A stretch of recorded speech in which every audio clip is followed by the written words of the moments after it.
4 news നേരിന്റെ വാർത്തകൾ. Nandikkara railway ഗേറ്റിൽ ടോറസ് ഇടിച്ച് റെയിൽവേ വൈദ്യുതി ലൈൻ പൊട്ടിവീണു. തൃശൂർ ഭാഗത്തേക്കുള്ള ട്രെയിനുകൾ പിടിച്ചിട്ടു.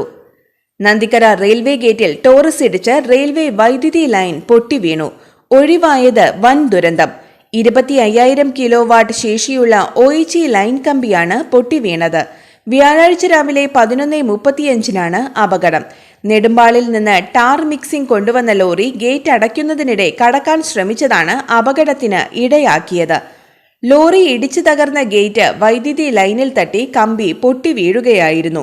വേണാട് എക്സ്പ്രസ് കടന്നുപോയതിന് തൊട്ടു പിന്നാലെയാണ് അപകടം സംഭവിച്ചത്. വൈദ്യുതി കമ്പി പൊട്ടി വീണതോടെ അവിടെ ഉണ്ടായിരുന്നവരെല്ലാം പരിഭ്രാന്തരായി ഓടിമാറി. ഈ സമയത്ത് പൊട്ടിവീണ കമ്പിയിൽ വൈദ്യുതി പ്രവാഹമുണ്ടായിരുന്നു. ലോറിക്കുള്ളിൽ കുടുങ്ങിയ ഡ്രൈവറെ റെയിൽവേ ഉദ്യോഗസ്ഥർ എത്തിയാണ് പുറത്തിറക്കിയത്. ഗേറ്റ് അടയ്ക്കാൻ നേരത്ത് വേഗത്തിൽ കടക്കാൻ ശ്രമിച്ച ലോറി തടയാൻ നോക്കിയിട്ടും നിർത്താതെ പോയതാണ് അപകടത്തിന് കാരണമെന്ന് ഗേറ്റ്മാൻ പറഞ്ഞു. അപകടത്തെ തുടർന്ന് തൃശൂർ ഭാഗത്തേക്കുള്ള ട്രെയിനുകൾ വിവിധ സ്റ്റേഷനുകളിൽ പിടിച്ചിട്ടു. എറണാകുളം ഭാഗത്തേക്കുള്ള ട്രെയിനുകൾ വേഗത കുറച്ച് കടത്തിവിട്ടു. കന്യാകുമാരി മംഗലാപുരം പരശുറാം എക്സ്പ്രസ് ചാലക്കുടിയിലും തിരുവനന്തപുരം കോർബ എക്സ്പ്രസ് നെല്ലായിയിലും തിരുവനന്തപുരം സെക്കന്ദരാബാദ് ശബരി എക്സ്പ്രസ് ചാലക്കുടി ഡിവൈൻ നഗർ സ്റ്റേഷനിലും പിടിച്ചു. റെയിൽവേ എഞ്ചിനീയറിംഗ് വിഭാഗം ഉദ്യോഗസ്ഥർ സ്ഥലത്തെത്തി വൈദ്യുതി ലൈൻ തകരാറ് പരിഹരിക്കുന്നതിനുള്ള നടപടികൾ ആരംഭിച്ചു.